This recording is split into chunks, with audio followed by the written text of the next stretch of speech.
ನಮ್ಮ ನ್ಯೂಸ್ಗೆ ಸ್ವಾಗತ. ಕೋಲಾರದ DHOರವರ ಚಿಂತಾಮಣಿಯ ಶ್ರೀನಿವಾಸ ನಿಲಯದ ಮನೆಯ ಮೇಲೆ ಎಸಿಬಿ ಅಧಿಕಾರಿಗಳ ತಂಡ ದಾಳಿ.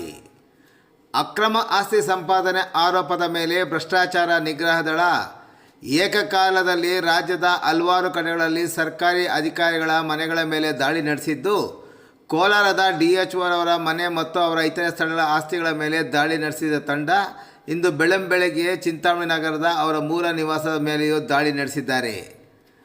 ಕೋಲಾರದ DHO ಆಗಿ ಕಾರ್ಯನಿರ್ವಹಿಸುತ್ತಿರುವ ಡಾಕ್ಟರ್ ವಿಜಯಕುಮಾರ್ ಅವರು ಬೆಂಗಳೂರು, ಮುಳಬಾಗಿಲು ಸೇರಿದಂತೆ ಅವರು ತವರೂರಾದ ಚಿಂತಾಮಣಿ ನಗರದ ಆಂಜನೇಯ ಬಡಾವಣೆಯ 5ನೇ ಕ್ರಾಸ್ನಲ್ಲಿರುವ ಶ್ರೀನಿವಾಸ ನಿಲಯದ ಮೇಲೆ ಇಂದು ಬೆಳಗ್ಗೆ ಚಿಕ್ಕಬಳ್ಳಾಪುರ ಎಸಿಬಿ ಡಿವೈಎಸ್ಪಿ ಮಂಜುನಾಥ್ ನೇತೃತ್ವದ ತಂಡ ದಾಳಿ ನಡೆಸಿತು.